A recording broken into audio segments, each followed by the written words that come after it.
Hello and happy Halloween to all out there. Welcome in to the PHLY Phillies Podcast, live from the Xfinity Lounge here at PHLY.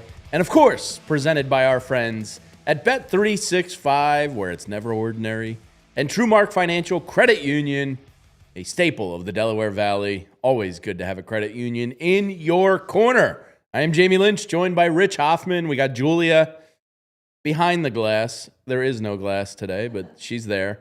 Rich, happy Halloween, buddy. Happy Halloween, James.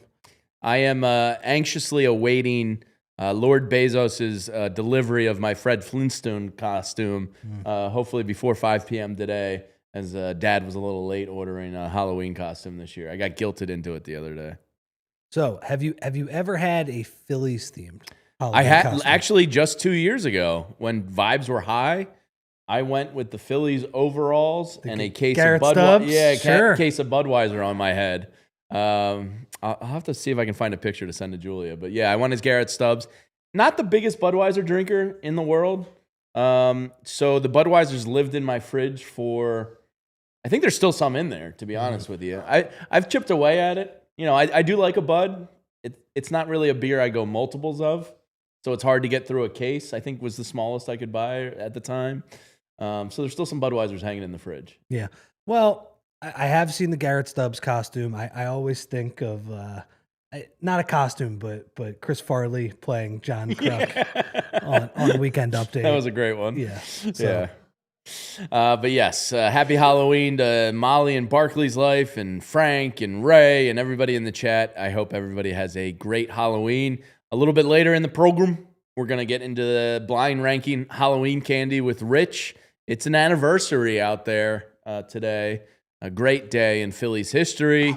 And we're going to try and fix the infield today, Rich, because, look, the outfield has necessary changes that are going to happen.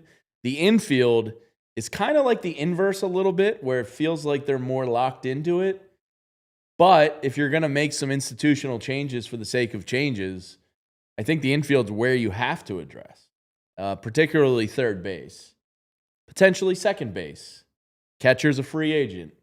So what is your overall vibe on the infield? Are you comfortable running it back, or do you want to see some change for the sake of change like me?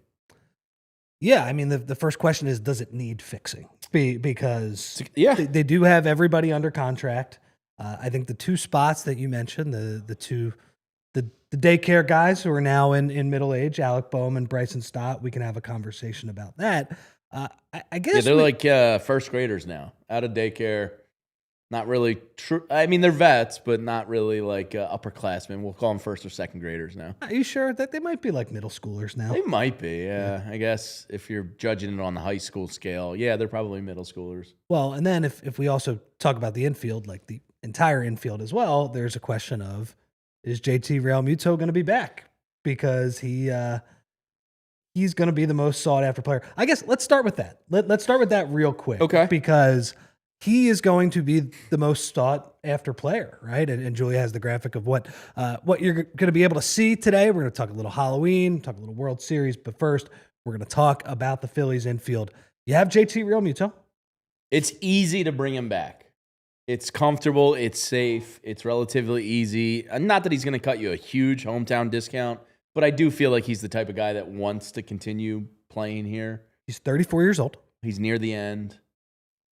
I think he's going to be pretty sought after. Now, not quite to the Schwarber level, because Schwarber is this crazy player, but he plays a premium position, and there just aren't as many quality catchers out there. And I wonder, it sounds like the Phillies want to try and sign him to a 2-year deal.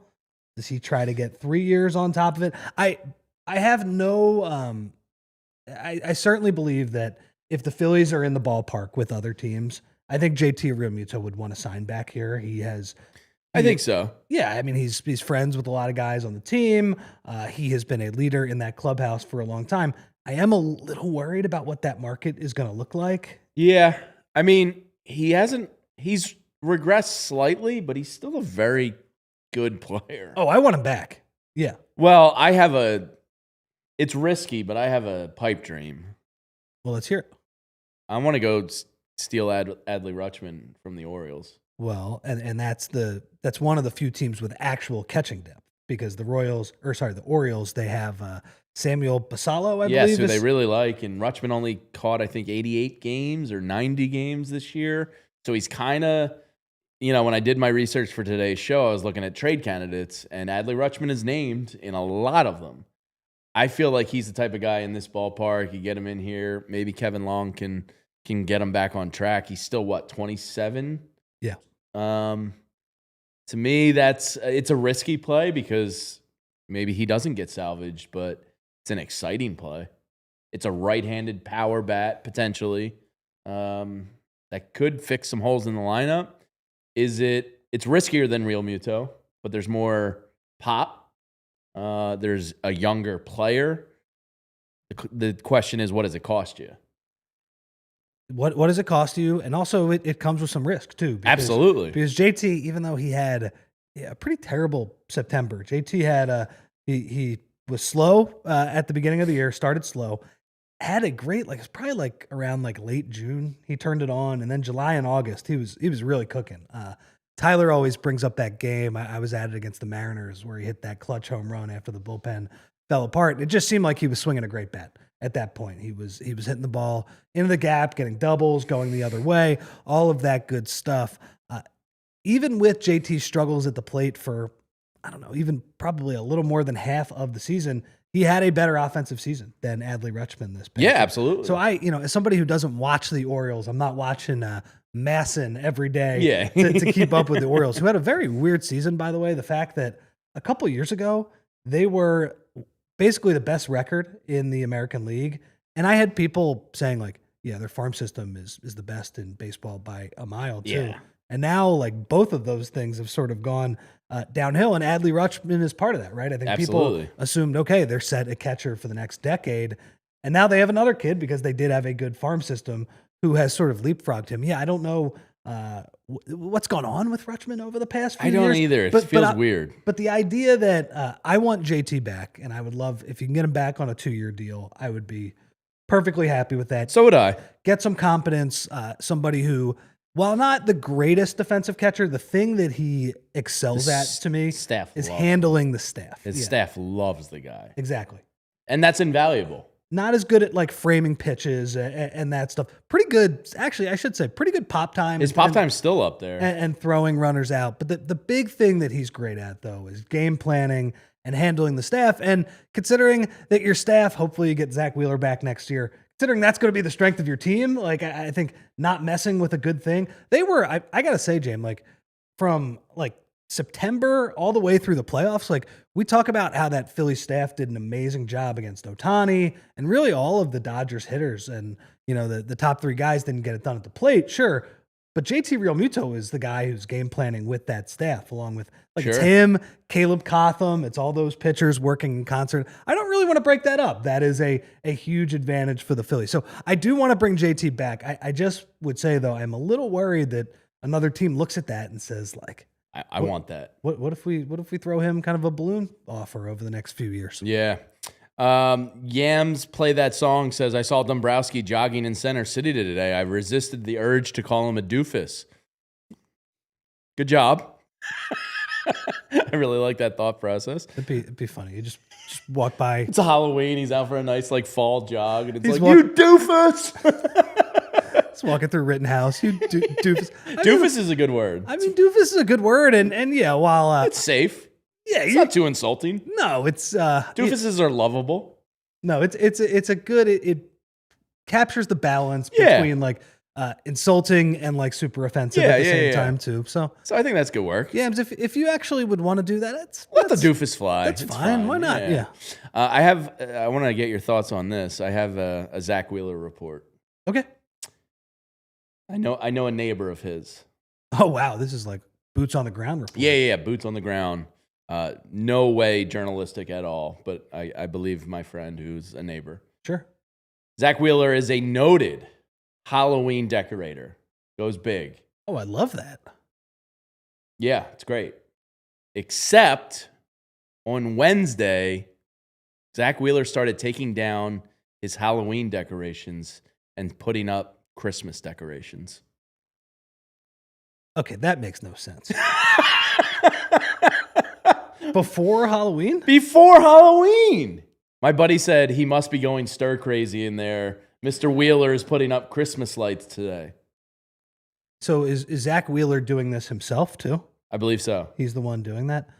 Which I respect, because you, as a multimillionaire, you can easily hire somebody to trick your house out like Exhibit. But look, man, everybody needs passions. And you know, there's a guy who actually works for us who is a huge Halloween guy, works with us. Tim Legler is a huge Is he Halloween really? guy. Yeah, he used to do hits with the Dan Levitard show where they would go live to his house, and he had like he had like the fake graves and like a maze, and he was like so into it. And as somebody who does not like Halloween, I gotta say, I respect that. I respect the hell out of that. But man, what are you doing putting up Christmas lights before Halloween? Yeah, so I hope Zach's all right. You know, the surgery and all that. Maybe it's messing with him a little bit, but you can't take down Halloween before Halloween. Yeah, I went from respecting him at the beginning of that to worrying about Zach's well-being. Like, obviously we hope the surgery went well. Did they cross a wire in there? Is a holiday mix-up? We're happy that he's healthy. Like, focus on your health. Hopefully you get back to firing 98 miles an hour fastballs at some point. Yeah. But like, we're not even talking about that. Like, come on, what are we doing? Do have. Kevin says maybe they were orange Christmas lights. I do have some lights on our front tree that are orange. But they're certainly not Christmas lights. I have to take them down and do it all over again come Christmas. Total pain in the ass. I hate hanging lights. Yeah. But it's got to get done. I mean, when do you usually put the Christmas lights up in December? Right? I usually like right around Thanksgiving week, and then I'll start lighting. Like I'll probably start working on it like Thanksgiving week, and then start lighting like first week of December. Yeah. Type of thing. Okay. Back to the infield. Good JT and Christmas light talk there. Yeah. Crazy by Zach Wheeler. But you continue pitching like you've pitched. You can do whatever you want. Yeah, it's fine. All right, Rafael Marchand, he's not going anywhere. I wish we did see a little bit more out of him this year. It seemed like it took him a while to a little bit get in the funk, but Philly's backup catcher's set. Yeah, I think so. First base. Obviously, Bryce Harper, one of the best defensive first basemen in the game. He's not going anywhere unless he was okay with perhaps a first baseman coming in that he felt like, okay, I'll move back to right field for you. We talked about that scenario the other day. I think the only chance that Bryce Harper, and it's a small chance, very small, that he moves from that position is if they bring in like a premium right-handed bat that completely changes the complexion of the order. If they do that, maybe he would move back. My guess is that's not going to happen though, and he is your first baseman. I would put year. like 3 turkeys on it. Yeah. Or less. I'll go 4, just to Price is Right. Backup first baseman. I guess we'll just tie this to our third baseman. He's probably the most interesting discussion on the infield, and that's Mr. Alec Bohm. I believe the reports that they tried to shop him last year. They obviously didn't get what they deemed as fair value in return in this discussion. That tells me they're not going to get it again this year. Alec Bohm is a fine, serviceable player. Like, to me, he's like a 0.5 to 1.5 WAR type of guy, where it's just like, yeah, he's good, he's average, he's improved defensively. If Alec Bohm was your 6 or 7 hole hitter, it's a pretty good situation. Unfortunately for this Phillies team and the way they're constructed, he's forced to be like a 4 or 5 hitter. He's also your backup first baseman. He just doesn't have a lot of pop, man. He's got no pop, and it's never coming, and we know what he is at this point. I know he had more pop the previous 3 years, but like... I don't know what to do with him. I don't dislike Alec Bohm, but I'm at the point where I kind of want change. And I don't have a great answer. I mean, look, if you can go get Alex Bregman, I would, and I would figure out what you can do with Bohm. Alec Bregman fits a lot of needs for the roster construction of this team. The cost, though. He's going to cost you a lot of money, but I don't give a damn about John Middleton's money. For the sake of this conversation, if you can get Alex Bregman, you get Alex Bregman. Sure. Yeah, I mean, Bohm is, I feel like we've had this conversation, like last year he was very much in trade rumors. It seems like the Phillies were really trying to, if you were going to shake up the team, they thought that was going to be the move. Remember that 2024 playoffs, he was a disaster. Yeah. They started Sosa ahead of him. It was just like, is he mentally in the right place to play in Philadelphia at this point? I don't even know what value he has now, Jamie. Like I don't think he has much, clearly. And I wonder if... So if you're moving on from him, it's just for the sake of change, more or less. Because you're probably going to get like a low-A kid that's, like it's not like you're getting anything that you're like, oh, I have to make this move. You're moving on for the sake of moving on at this point. But I believe they only have one more year of arbitration left on him. So it kind of makes sense. You're towing that line of, yeah, he's cheap. Your read on the low-A player, I think, is absolutely right. I don't think you're getting back, frankly, equal value for Bohm. So not even close. I think you're taking it on the chin with him if you move on. Yeah, I think you kind of just wait it out. Now, the question... I mean, what you says makes sense. I just don't like it. Yeah. So the question for me, and I guess we can do this before we hit our first break here, is the guy that I am most interested in terms of changing things up. We talk about, how hard it is to find a right-handed hitting outfielder who's competent. We talk about how hard it is to move Bohm for decent value. The one guy who is here that is not hard to plug into this lineup, you already have him. He's not going to cost a lot of money if you bring him up, is Mr. Aidan Miller. And I just am curious, man, like how much do you buy that second half of his minor league season? Because Jamie, I have the stat here from April 4th to July 30th, 696 OPS for Aidan Miller. Now he was 21 years old. So young for AA, certainly young for AAA, which he eventually got promoted to. But from August 1st to September 18th, he had I'm going to round up, a 1.100 OPS. That's Rich, I got to put that in the calculator, but I think that's pretty good. That's Bonzian stuff, man. I am a huge Aidan Miller fan. I want to see him get his chance before the typical Phillies prospect.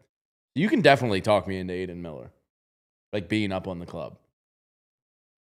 Does he have the arm for third? I know he got better defensive metrics-wise throughout the course of the year. Can he play third? Do you move on from Alec Bohm just for Aidan Miller and take a shot with the youth? He could play short or third. He could definitely play third. So are you putting Trea in the outfield? I mean, I feel like that's a 2027 discussion. Maybe eventually, but the guy that you look at is Bohm. It's like, does Miller have a chance to be better than Bohm next year? I don't know. I mean, again, Miller's going to be what age is he turning this year? Let's see. His birthday is Wikipedia is slow. June 9th. He's 21 now, so he'll be 22 in the middle of next season.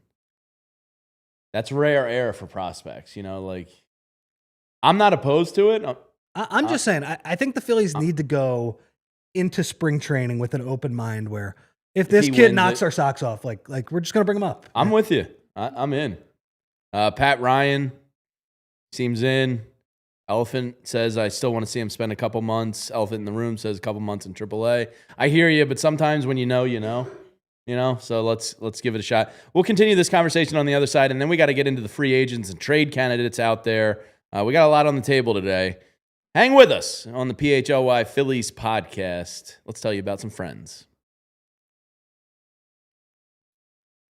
And that would be our friends over at Elkin Chevrolet. You know who's playing at championship level deals every day? Car deals, that is. That's Elkin Chevrolet, right off Route 73 in Marlton, New Jersey. It's a 3-man team. Jason, Adam, and Josh, brothers, in the store daily, calling the plays and delivering wins for you. No fumbles, no drama, just a hometown squad with a deep bench of Chevys and prices that'll make you cheer. They call it honkin' good service. And trust me, it's a slam dunk. So if you're scouting for a new Chevy or a pre-owned MVP, make your next move Elkins Chevrolet. Real brothers, real deals, and a whole lot of honkin' good service. Shop now at elkinschevrolet.com. Together, let's drive. And guys, you know the moment, the one when you realize you left your favorite sunglasses at the beach or on the roof of your car or at a gas station that's 3 states behind you. Well, I have been there as well. I mean, I lose my sunglasses all the time. Sometimes, Jamie, I don't know when my sunglasses are on my hat. But then I found Shady Rays, and it changed the game. Those sunglasses, they are made for real life, seriously good looking, polarized, durable, and most importantly, not stupidly expensive. And here's the wild part, guys. If you lose or break these sunglasses, even on day one, even if you just walk out and you break them, walk into your car after purchasing them, Shady Rays will send you a brand new pair. No guilt trip, just replacements. So now I can actually wear my sunglasses without fear on hikes, at concerts, on the boat, wherever. Shady Rays is the eyewear that has your back. And we've teamed up with Shady Rays to bring you an exclusive offer. Head to shadyrays.com and use code PHLY for 35% off polarized sunglasses. Try for yourself. The shades rated 5 stars by over 300,000 people. That's a lot of people. And this is the PHLY Phillies Podcast. Jamie Lynch, Hofmann in with you. Trying to get creative and fix the infield a little bit today. But it is Halloween. And I feel like I'd be doing a disservice if I didn't let everyone know that it's the last day of our Brandon Graham sale. 55% off a PHLY Diehard membership. This is an absolute no-brainer. You get a free piece of merch. You unlock all of the writing. And if you're a football sicko, you get complete access to Fran Duffy's brainwaves and channels because you get his entire draft guide. I think there's already like 120 guys up there. Fran's always doing guys. He's going to grow that bad boy to like 300 by the time the NFL draft comes around. That alone is worth the price of admission. So if you know somebody, it makes a great holiday gift. You can stash it away for them. But consider joining us and supporting us here at PHLY. I'm telling you, it's a great deal. It comes out to like less than $3 a month. Just do it. Don't think too hard about it. So last day of the sale. Tell a friend, tell a neighbor, tell your family. Come on, get in here. Become a diehard with us. It's worth it. We used to say for the price of a coffee, you can get Fran's knowledge and all that stuff. It's less than a price of coffee. Yeah. Dude, what's your coffee order? What is my coffee order? I am a cold coffee guy. So am I. Yeah. I'm pretty much year-round, large iced coffee, double red eye. So 2 shots of espresso in an iced coffee. And that's my local coffee shop. Most places, like the evil capitalistic places, that's like almost $6. Yeah. My local shop, it's $4.79 for that. Still so you can become a diehard for less than that. Yeah, and that's even at the place where you're supporting local businesses. Yeah, I try to go there instead of the evil corpse. So my order is usually iced latte. Sometimes I'll throw a little vanilla in there too as well. Yeah, a little frisky. Yeah, hopefully go medium, just enough to get the brain waves going correctly. Because man, if I go without coffee until 3-4 o'clock, I'm feeling it. I'm not thinking straight. One other thing. Parenthood has led me to the late afternoon coffee as well. Interesting. So are you a 2 cups a day guy? Oh, I mean, I used to probably consume like 65 to 70 ounces of coffee a day. So what does that come out to? Like 2 to 3, like big Yeti size. It's a lot. Yeah. See, the issue is, I can't sleep if I drink that much. Oh, I have no problem. I could drink a cup of coffee and go to sleep. Well, I'm kind of jealous of you then because I love drinking coffee for the sake of it. One other thing, we talk about a guy who's hopped up on coffee all the time. Aidan Miller, have you seen his stolen base numbers from this year? Yeah. It's pretty wild. Like, I think when the Phillies drafted him, everybody thought, okay, this is a high school hitter who has a lot of potential. We'll see where he plays on the field. I don't know if he was sold as this super fast player. Jamie, he stole 59 bases. That's crazy. This year. I mean, him and Crawford being your top 2 position they could player, have 120 stolen bases at the next level. Totally, and I feel like the Phillies have done a pretty good job with stolen bases. I don't have the metrics on that, but they've had Trea's guys. Good. Trea's good. Marsh is good. Yeah, JT's pretty decent. Yeah. Stott's Rojas when he was playing. Stott's pretty good. Yeah. Stott's pretty solid. But yeah, just injecting some speed into this team. Yeah, I mean, 59 stolen bases. I mean, that's just like what a bonus. And especially too, if you are thinking about calling him up and you think, all right, he was awesome in spring training. He's probably going to struggle at some point as the league gets a little more used to him, gets the scouting report. But then he's going to make adjustments. But if you're telling me he's a better fielder than we thought he was, and he is a better fielder at shortstop, I think he can probably play third base. But also, when he gets on base, he's going to cause havoc out there.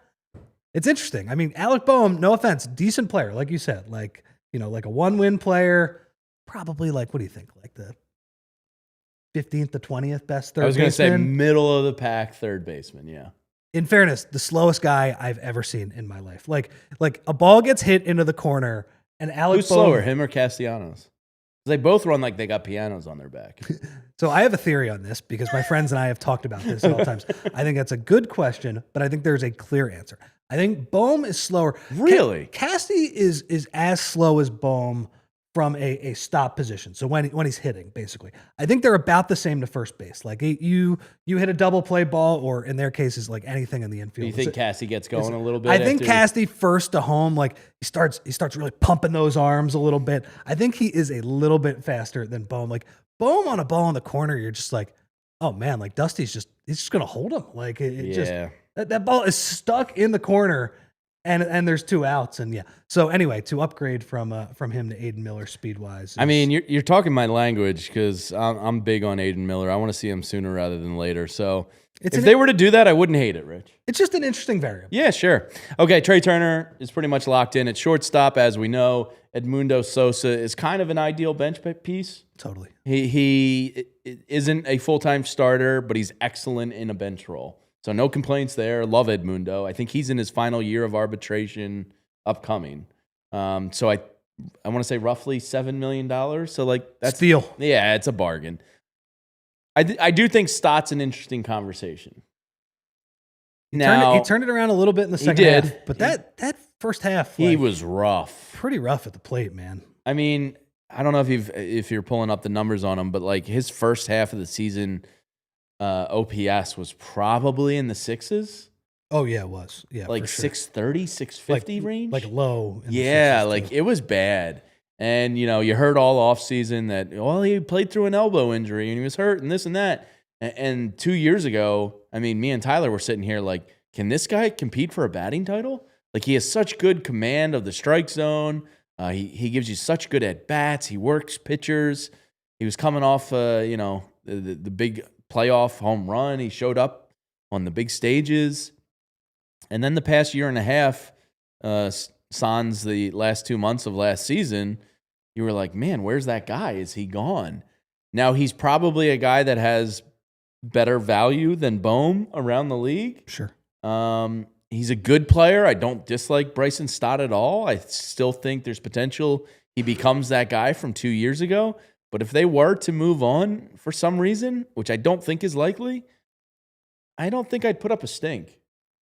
Yeah, I think that the reason they would put up a stink is that he's cheap. He has a couple more years of being cheap. cheap and like you said, like you wouldn't put up a stink if he left, but you're also pointing out that he clearly doesn't stink. Right? No. He clearly doesn't stink. So to your point as well, you nailed it. His first half OPS 637. Yeah, that's second half OPS 855. So he rebounded in a. So do we just call it a split the middle, and he's a 745, 750 type of guy going forward? So if he's a 745 guy, I think that's fine. If you have that. Now, I guess the other issue with him is as this has gone along, he's become more of a platoon bat where he doesn't really hit lefties all that well. Again, and I love that he works at bats. I think that is a great trait, a huge part. And I also think it worked when you hit him in the 9 spot too. I just thought it was nice, like him and a Turner. He's a very nice bottom of the order piece. It's like a double leadoff hitter in a way, just because of his approach. That did not have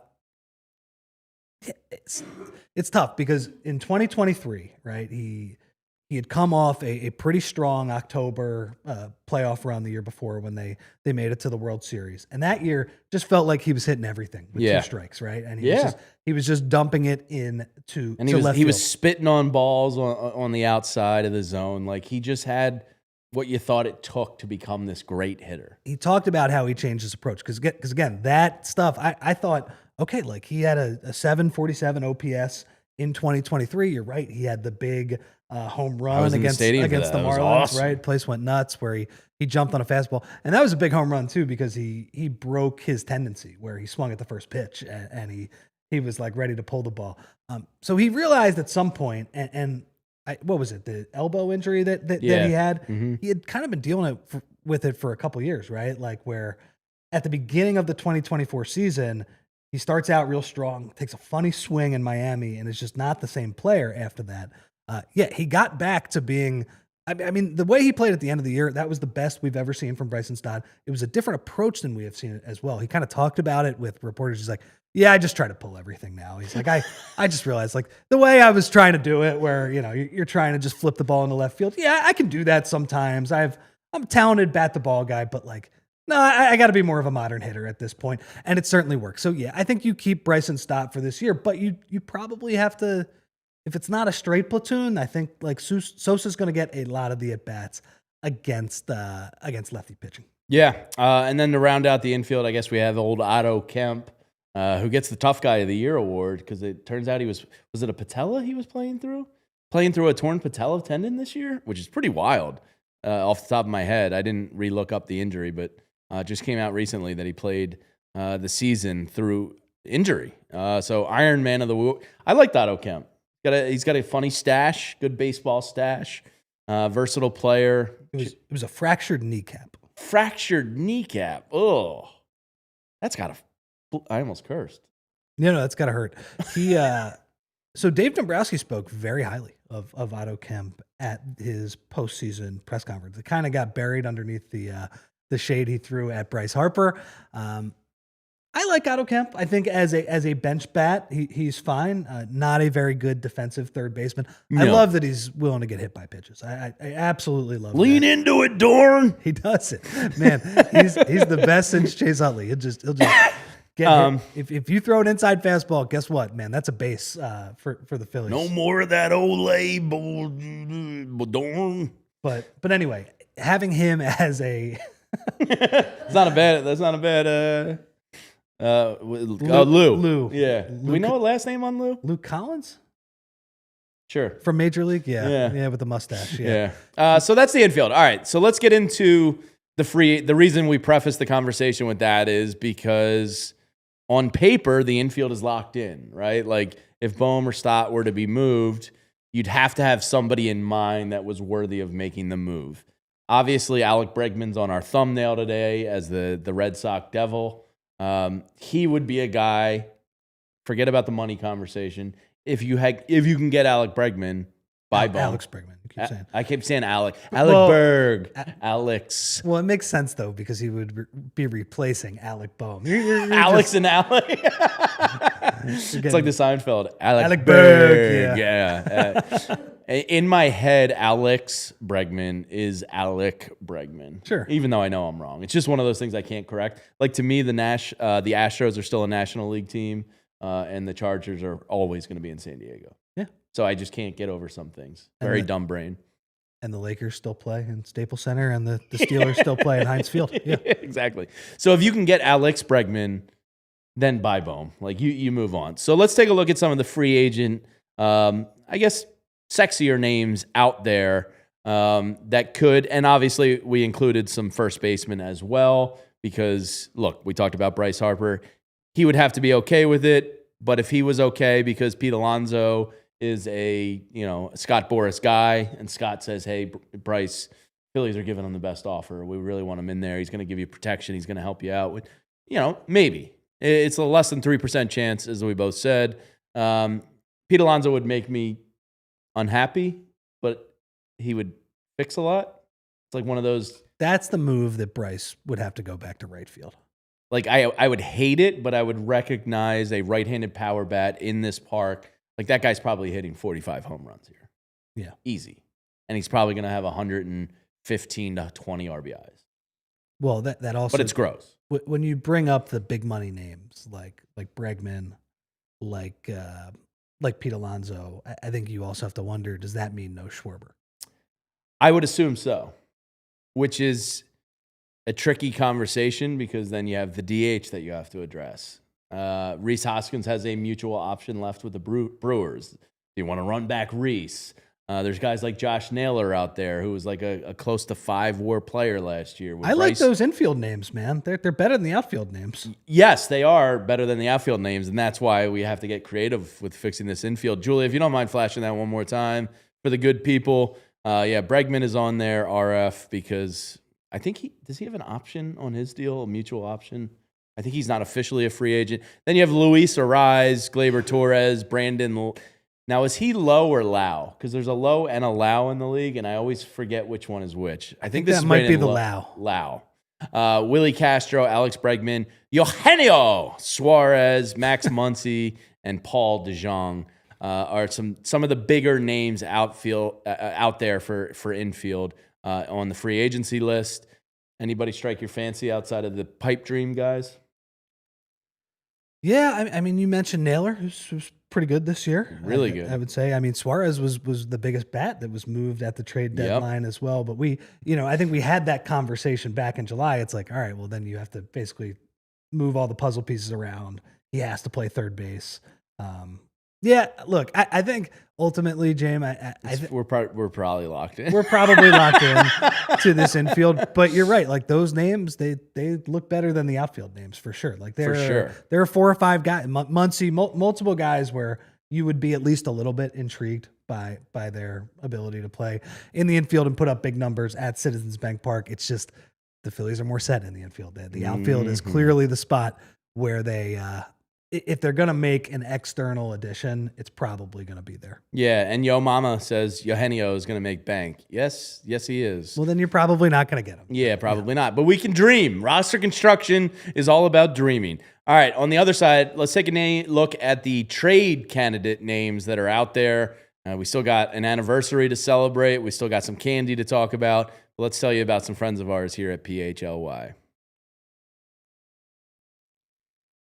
And man, if I was north of the border right now, I'd be so excited to see a Game 6 in baseball. And if I wanted tickets last minute, let's just say I found some money on the street, I just pick up the Game Time app and boom, it's the easiest, most convenient place to get tickets to your favorite events. If it's a World Series, if it's a concert, if it's a theater event, when the Birds are back in town, you can get tickets to them. They got you covered, and they bring the advantage back to fans. It's the hack for unlocking amazing tickets and experiences in just a few taps. And 2 of my favorite features. 1, they give you the all-in pricing right up front. You're not hit over the head with hidden fees when you go to checkout. And 2, this came in handy when I was at Wrigley last summer. You get seat view, an image of your seat, so you know if you're at an old-timey stadium, you don't want any of those concrete pillars blocking your view. If it's a concert, you know exactly your sight lines. Whatever it is, it's great. Game Time has the low price guarantee. So many features that are just great. They'll credit you back 110% of the difference if you find tickets cheaper elsewhere.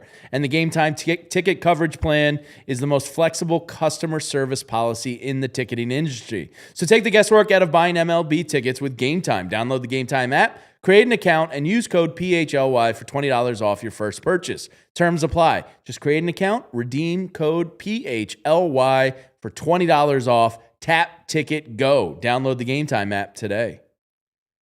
Guys, whether your favorite team wins or not, there's always another way to win on the BetParx online casino app. Check out brand new casino games like Huff and More Puff and Fire Blaze Sky Queen, a BetParx exclusive. It's the only app I ever use to play all of my favorite casino games in the palm of my hand. Play blackjack, roulette, craps, poker, baccarat, and hot online slots like Cash Eruption, 88 Fortunes, and Cleopatra online slots. Play hot online slots also based on your favorite streaming shows, The Walking Dead, Squid Game, and Peaky Blinders, and all of your favorite classic casino games from wherever you are. And new users get up to $1,000 casino bonus back if you're down in the first 24 hours. Go to betparks.com and download the app right now and enjoy all of the action and excitement from the casino at your fingertips. You must be 21 and in PA, New Jersey, Maryland, or Michigan for the BetParks app. You love to play, you love to win, you bet Parks. Gambling problem, call 1-800-GAMBLER. This is the PHLY Phillies Podcast. Rich Hofmann, Jamie Lynch in with you, live from the Xfinity Lounge, brought to you by our friends at Bet365 and TrueMark Financial Credit Union. All right, Rich, let's take a look at the trade candidate names out there. And these seem to be common names across multiple websites, which means it's probably reported on at some level at the local angles, and they're just kind of, lassoed by the national outlets. So there's some interesting names on here. Now, one is a third base. A lot of these, Brandon Lau is still on here. Jazz Chisholm. Here's a name that surprised me, and hence the question mark. Ozzie Albies has shown up on a couple of these. Adley Rutschman, we talked about. Josh Young. And then a mildly interesting one is Nolan Arenado. His deal is running out fairly soon. Does make good money. Had a pretty solid year last year. Kind of like I don't want to say salvaged himself, but bounced back. Anybody on this list jump out to you? No. Well, Adley's the one. Adley, okay. Yeah. Adley, if you want to get younger at the catcher position, if you think he has a bounce back in him, that is the obvious guy. But no. So what do you make of the whole Ozzie Albies conversation? That Braves team. He's still cheap and relatively young. I guess I'm not unaware of who they would only be moving on from him if they had somebody clear to replace him, right? Like, to me, I've always liked Ozzie Albies. I mean, he signed, when the Braves were rolling. Him and Acuna's deals are like offensive. Like, their managers should be fired. Their agents. Or agents, not managers. Yeah. So he signed a 7-year, $35 million contract. Outrageous. That's like hockey money, man. Yeah. And it runs through 2026 and 2027 with club options on those or whatever. Not even mutual options. Jeez. The nice thing about the Braves taking a step back over the last 2 years is that we don't have to fixate on how team-friendly those deals were. Because when they were the best team in the NL East, of course, the Phillies went a little BTA in the playoffs on them both times. But when they were winning all those games, I was like, this is ridiculous. They're going to be good for a decade, for forever with these contracts that they signed. So, yeah, that would be interesting if he was available. I'd be kind of surprised if. Now he's a little bit more money than Bryson Stott. You lose some control if you were to move on from Stott, but you'd have to.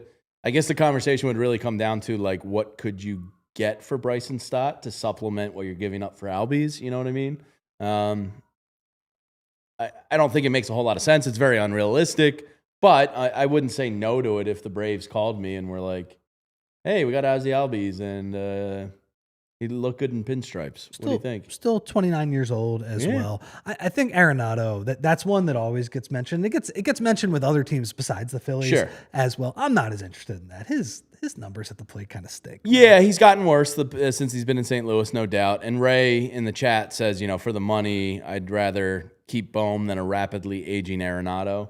I hear you. Bohm is a better hitter than him. I haven't looked the last 2 years. He definitely was a better hitter. Yeah, easily the last 2 years because Bohm was better. And what's Arenado now? Like 32, 33-ish? I just think that's a big name. And obviously, look, when he first signed that contract and he was coming up with Colorado, like, what a player. Yeah. Like, an elite glove. Fielded, just unbelievable. But yeah, I think it's a different conversation. Yeah, I'm with you. So Adley's the name on the trade market. So as you can see through the exercises of Wednesday and Friday, not a lot of obvious answers out there for Dave Dombrowski and the Phillies front office to go fix this team's offense. And I say fix, relative to shortcomings of the last 3 years. They are a good offense. Is there room for improvement? Yeah, absolutely. And I think it mostly starts with getting that right-handed protection bat for Bryce Harper. And that's what we were trying to find, and there's no obvious answers. So let me ask you. So do you think Kyle Schwarber will be back? I do. I think there's only about 4 teams that realistically could get him. us, the Red Sox, Cubs, and maybe the Yankees or like a Giants. But I do think the Phillies are going to end up keeping them. You don't think the Reds with their charm offensive with Kyle Schwarber's dad being like, giving them the keys to the city, volunteer of the year, with his little league coach catching the first pitch. That was a pathetic attempt, Reds. You should be embarrassed. Well, it's also just like, are you going to pay him money? No. What do you think that the most expensive Reds free agent of all time is? Is it Griffey? Griffey comes to mind. I mean, I'm sure there's been a guy in recent years as the value has gone up that's a little higher. Anyway, so you think Schwarber is going to be back? Do you? Yeah, I mean, I think if we put a percentage on it, I'd say maybe 80 turkeys on it. Like it's more likely than not, but could there be a team that just completely blows him away with an offer? Maybe. I mean, he was freaking awesome this year, and he also adds the benefit of just being a great clubhouse guy and a leader as well. Okay, so you think that Schwarber is going to be back. Do you think JT is going to be back? I do. As well? I do think they're both back. So this feels like a run it back situation. Okay, so if they're both back, and I don't even think that's the wrong move. No, I don't think it's wrong. I would welcome both of those guys coming back. What do you think the highest, like, is it a trade or I think the Phillies probably have one move in them. Do you think it's like outside of bringing guys back, you mean? Do you think it's like a $10 million Kepler size investment and try and take a swing on a righty bat in the outfield? Probably. Yeah. So I think we probably should focus on those guys. Like who is the Ramon Cousins guy, Ramon Laureano's guy? We did this on Wednesday and there was no like clear answers. I guess Gurriel, like, are you going to get him for that 10 million range slot? Like, I guess. I don't know. This kind of sucks.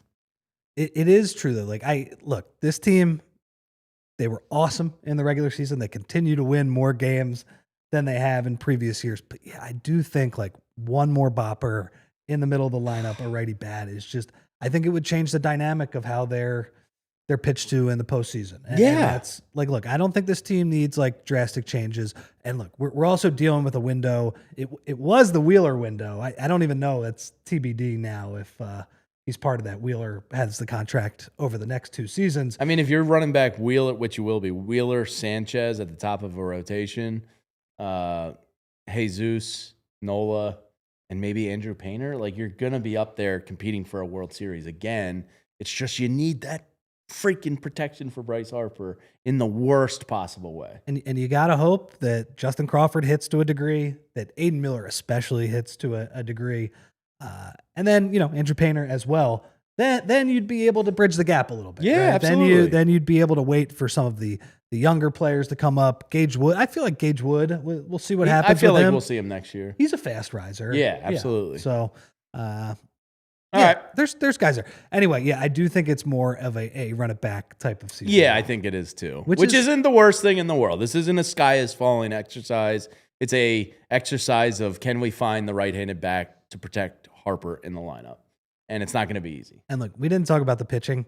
Pitching's great. Andrew Painter, whatever Mick Abel did last season, whatever sports psychologist he saw, whatever protein shakes he was drinking, whatever exercise and throwing regimen he was on, do that, man. Do that. And if we get the Andrew Painter from 2022, even 85% of that guy, then that's great. You have him in the back of the rotation. Awesome. Yeah, I wasn't really putting too much into Painter's season last year. Returning from Tommy John is tough. But how he starts next year, I will be putting a lot into. I think a lot of people said that the big issue with him was not the stuff. Command. The stuff was there, just couldn't command it. Yeah. Well, that's natural. He's got the Henry Rowan Gardner elbow. Yeah. Some guys come back quicker, but like I do give them that year gap, especially when you're in the minors to bounce back. I guess I'm overly concerned because the Phillies have a lot riding on that kid. Yeah, they do.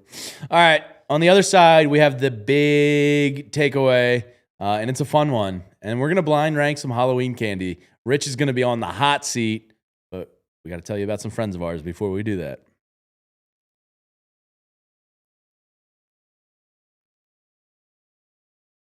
Guys, we all know the feeling. We've walked into jewelry stores, and as soon as you walk through the door, you go, I don't know what I'm doing here. I don't know what any of this stuff is.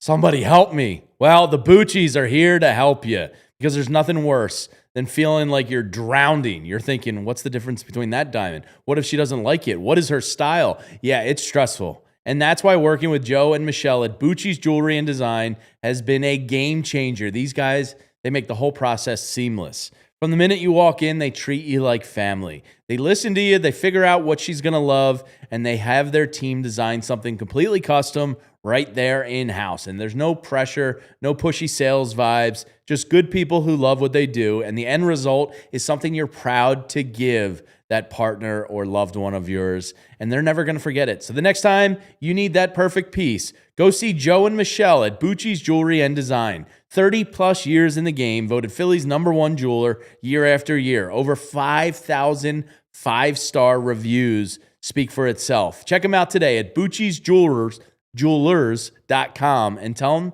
PHLY sent you. Guys, and now let's talk about Mando. Fall's here, crisp air, football, maybe a bonfire or two. But if you're like most guys, you're still putting in that hard work. And yeah, that means some sweat. So don't let body odor sideline you. You know that feeling. It's game day and you've been working hard all week. Your lucky jersey, it might be smelling a little too lucky. Let's be honest, regular deodorant just doesn't cut it after a long day. But there's a real game changer here, and that is Mando Deodorant Plus Sweat Control.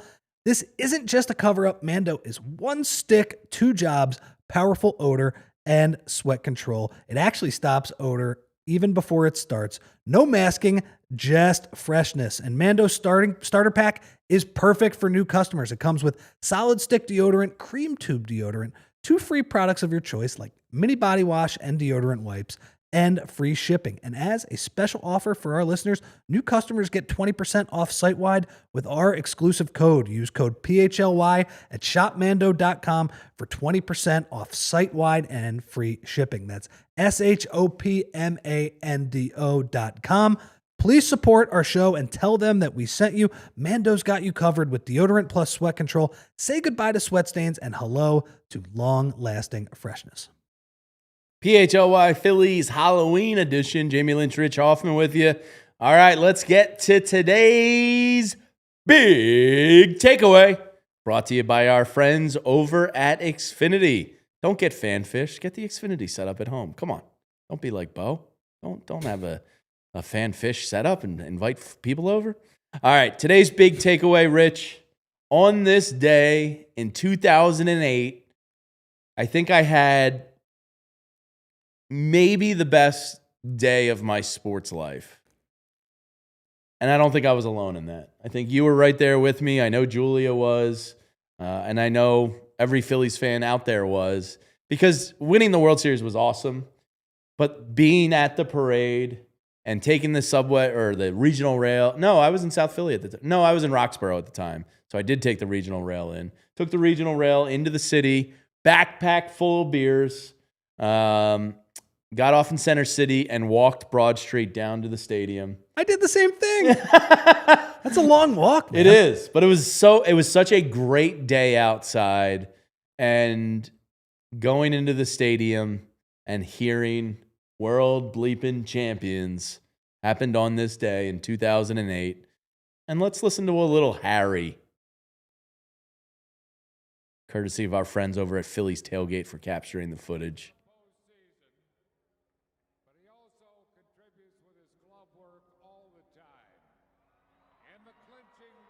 Series game. I miss that voice. Contributes with his glove work all the time. In the clinching World Series game, he threw out the potential tying run at home plate. Happy Harry got to see the World Series. He does it day in and day out. Phillies second baseman, Chase. All right, we can cut it here because we're not going to curse Jules, but we all know what happens after this. And Chase was clearly lit. He was bombed, man.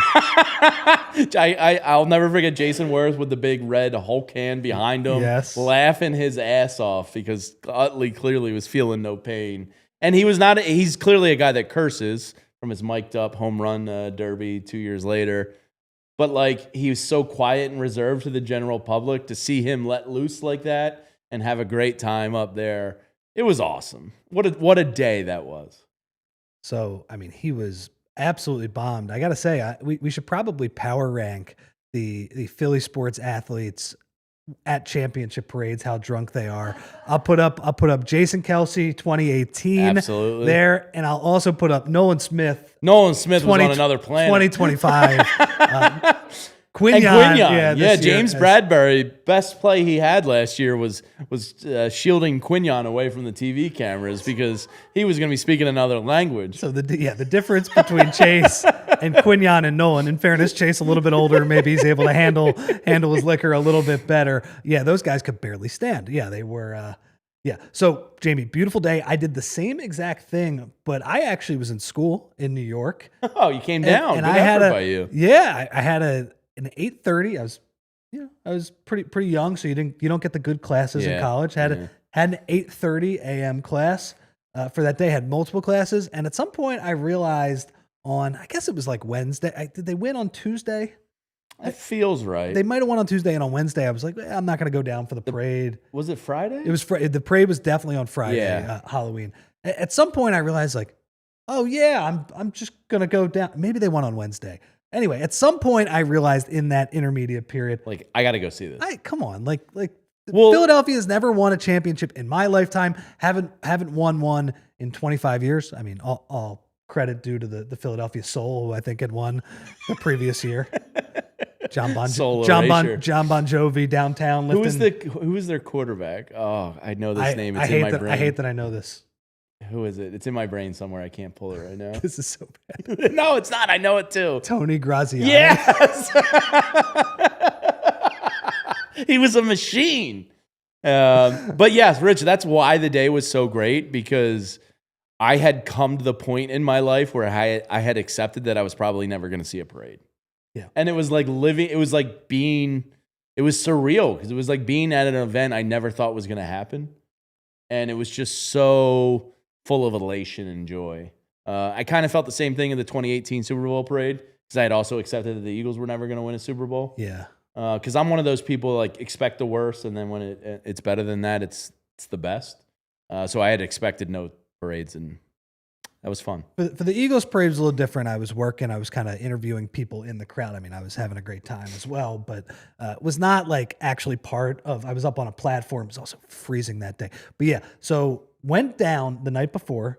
Stayed with a couple friends who went to school at LaSalle. Okay, and then we took the Broad Street line down from LaSalle to City Hall that next morning. The difference is, obviously it was October, but it was also a beautiful. It was beautiful, sunny Halloween day, sunny. Yeah, and hung out at City Hall when everybody came by. I believe Pat Burrell was in that first. Was he on the Clydesdales at that point? I think he was. Yeah. He was the first one who came down, pat the bat in his last moment as what a way to go off. Legendary run for Pat the Bat.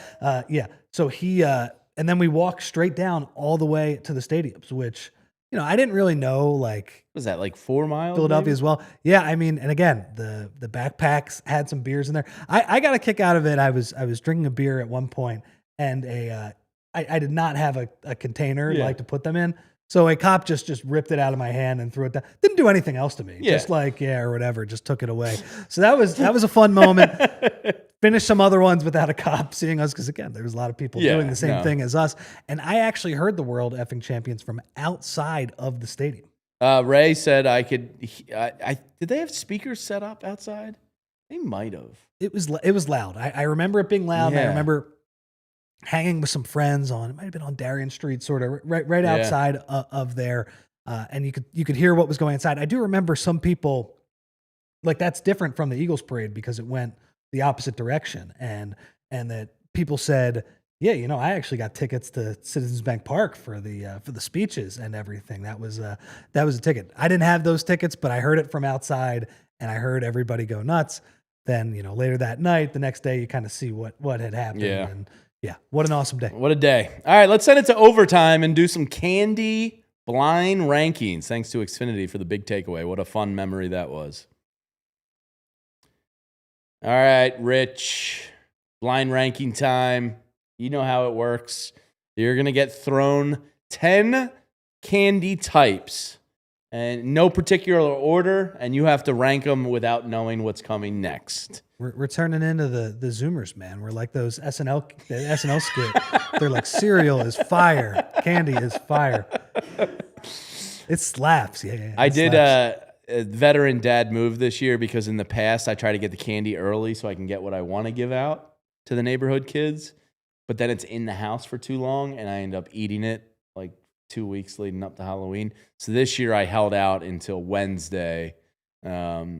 I have been sneaking a lot of mini Snickers and Milky Ways over the past 2 days, though, I will admit. That was a big move, like when my parents had the candy for Halloween. Sometimes they would run out because there were a bunch of kids, but sometimes we'd have some left over. Oh, yeah. It was like literally just go ahead.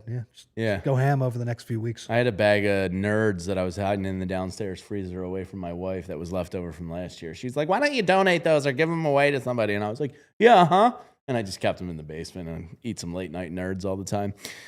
All right. I'm just picturing you just shoving some Nerds in your mouth and a Nerd gummy cluster, running back. Chef kiss, fire. Oh yeah, the Nerds gummy cluster. That's fire.